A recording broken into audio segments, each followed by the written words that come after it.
Halo Bapak Ibu Saudara, selamat malam. Berjumpa kembali dalam ibadah rumah tangga.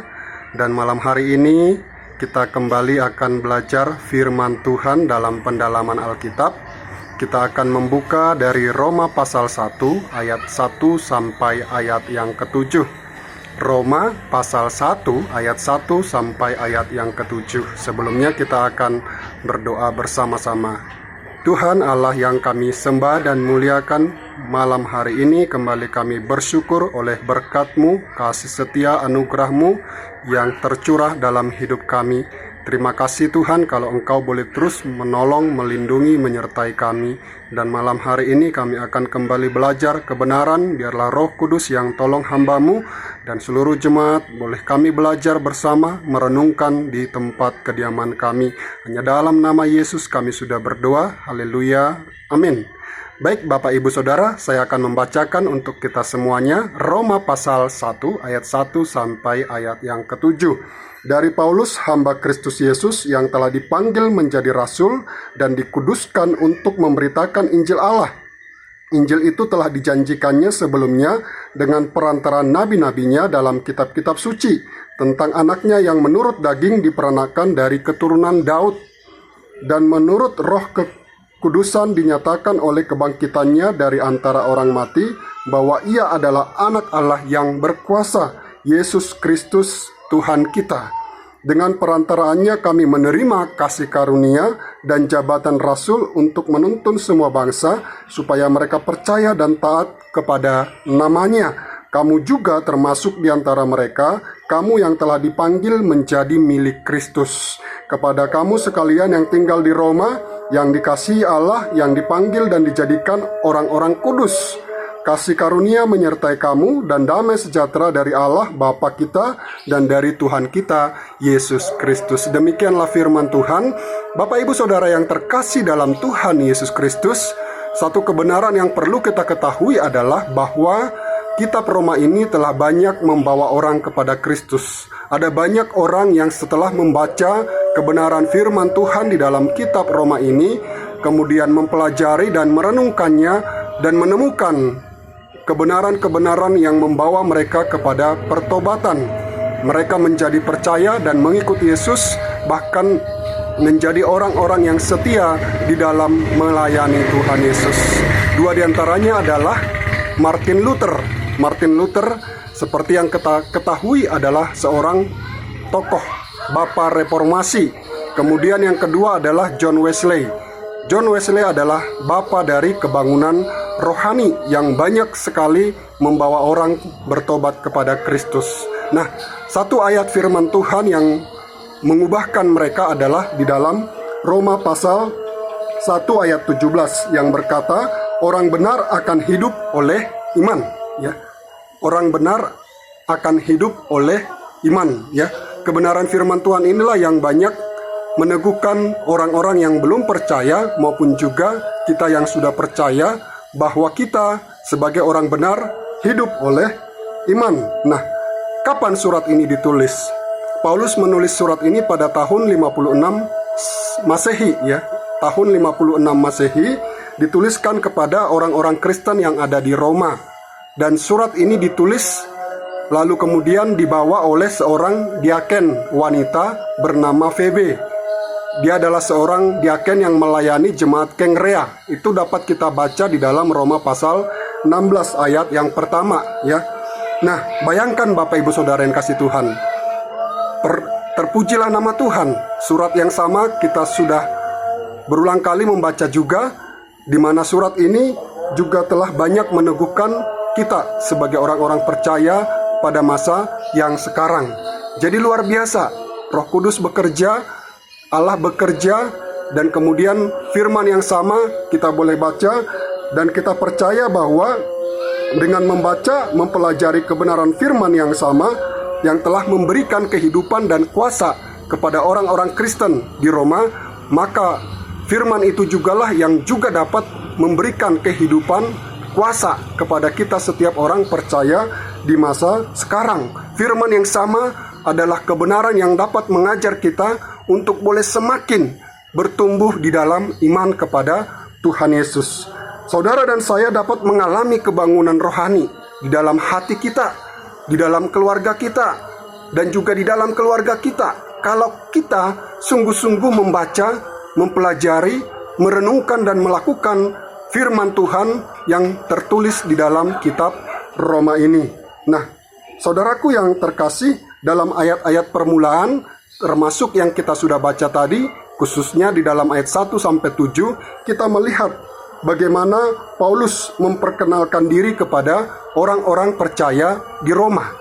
Ia memperkenalkan diri, mengapa? Karena memang orang-orang percaya di Roma ini bukanlah orang-orang percaya, bukanlah jemaat yang dirintis oleh Paulus secara langsung. Ada buku yang mengatakan bahwa mereka adalah orang-orang percaya yang dirintis oleh mereka yang juga datang menyaksikan hari Pentakosta sebagaimana yang kita baca dalam kitab Kisah Para Rasul. Ketika Rasul Petrus berkhotbah, mereka datang dari daerah masing-masing, kemudian mereka juga percaya kepada Yesus dan kembali kepada tempat masing-masing, dan di tempat masing-masing mereka kemudian merintis jemaat-jemaat, termasuk juga adalah jemaat yang ada di Roma ini. Nah, di dalam Roma pasal 1 ayat 1-17 ini kita akan melihat bagaimana Paulus menunjukkan identitasnya. Ada 4 identitas Paulus yang ia nyatakan kepada jemaat sebagai upayanya memperkenalkan diri kepada mereka. Yang pertama adalah, kalau kita membaca di dalam ayat 1, dari Paulus, hamba Kristus Yesus. Pertama, Rasul Paulus memperkenalkan dirinya sebagai hamba. Hamba siapa? Bukan hamba manusia, tetapi hamba Kristus. Ini sangat menarik Bapak Ibu Saudara, luar biasa. Seorang yang kita kenal adalah pemimpin agama, yang gurunya adalah Gamaliel, seorang juga pemimpin agama Yahudi yang sangat terpandang, yang kita tahu juga Paulus dulunya di dalam Kisah Para Rasul. Kita membaca bagaimana ia juga adalah seorang tokoh yang berupaya untuk membunuh orang-orang Kristen, tetapi karena berjumpa dengan Tuhan Yesus, ia kemudian menjadi percaya, mengikut Yesus, dan firman Tuhan mengatakan ia menghambakan diri kepada Tuhan Yesus Kristus. Nah, ini menjadi satu hal yang menarik. Mengapa? Karena bagi orang-orang di Roma, kata hamba atau budak itu sangat penting. Seorang hamba tidak punya hak. Seorang hamba tidak punya hak untuk menentukan keinginannya, keputusannya, maupun juga sikap hidupnya. Karena apa? Karena ia sudah menjadi milik tuannya. Dengan pengabdian yang penuh kasih, Paulus telah menghambakan dirinya kepada Kristus untuk menjadi pelayannya dan untuk mentaati kehendaknya. Yang kedua, Paulus memperkenalkan dirinya sebagai rasul, yang dipanggil menjadi rasul dan dikuduskan untuk memberitakan Injil. Dia adalah seorang hamba yang dipanggil menjadi rasul. Rasul adalah orang yang pernah berjumpa dengan Tuhan Yesus dan mendapatkan penugasan secara langsung. Sebagaimana yang sudah saya sampaikan tadi, Paulus berjumpa dengan Tuhan Yesus di Damsik. Kita baca di dalam Kisah Para Rasul, dan kemudian ia bertobat, percaya, dan Tuhan Yesus memberikan tugas khusus kepada dia untuk menjadi rasul. Dan ia bukan seorang rasul yang dikhususkan kepada orang-orang Yahudi, melainkan kepada orang-orang bukan Yahudi. Dari Yesuslah Paulus menerima wahyu ilahi yang harus disampaikan kepada jemaat-jemaat maupun juga kepada orang-orang yang belum percaya kepada Tuhan, yang berasal dari orang-orang bukan Yahudi. Yang ketiga adalah Paulus menyatakan dirinya sebagai seorang pemberita Injil. Di dalam ayat yang pertama, untuk memberitakan Injil, ya, untuk memberitakan Injil. Seorang hamba yang dipanggil menjadi rasul untuk memberitakan Injil.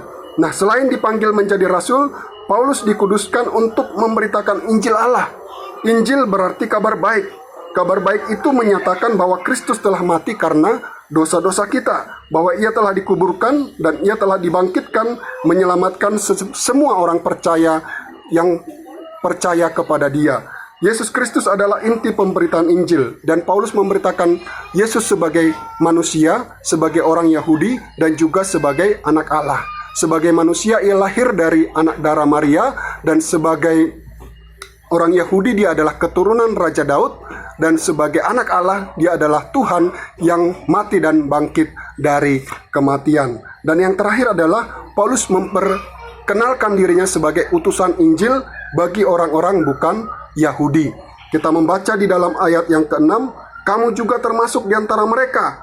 Ayat yang ke-5, dengan perantaranya kami menerima kasih karunia dan jabatan rasul untuk menuntun semua bangsa supaya mereka percaya dan taat kepada namanya. Dia adalah rasul yang dikhususkan oleh Tuhan Yesus untuk menuntun semua bangsa supaya mereka percaya dan taat kepada nama Yesus. Inilah sebabnya Paulus merencanakan untuk pergi ke Roma. Dan di dalam Roma pasal 15 ayat 28, dia menyatakan keinginannya untuk juga memberitakan Injil ke Spanyol. Dan di dalam surat ini juga, di dalam kitab ini, Paulus juga meminta dukungan kepada jemaat di Roma. Yang pertama adalah dukungan doa. Yang kedua adalah dukungan dana.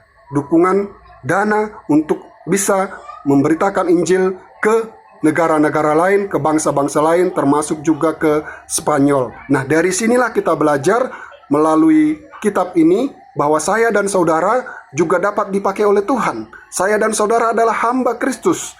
Walaupun kita bukan rasul sebagaimana Paulus, tetapi kita juga punya tugas untuk memberitakan Injil. Dan kita dipercaya memberitakan Injil ke semua suku-suku bangsa yang ada di dunia ini. Oleh karena itu, sebagaimana Rasul Paulus, mari kita boleh terus tetap setia, menyatakan kabar baik, memberikan peneguhan, mengajarkan firman, menguatkan setiap orang-orang yang sedang letih lesu, yang lemah.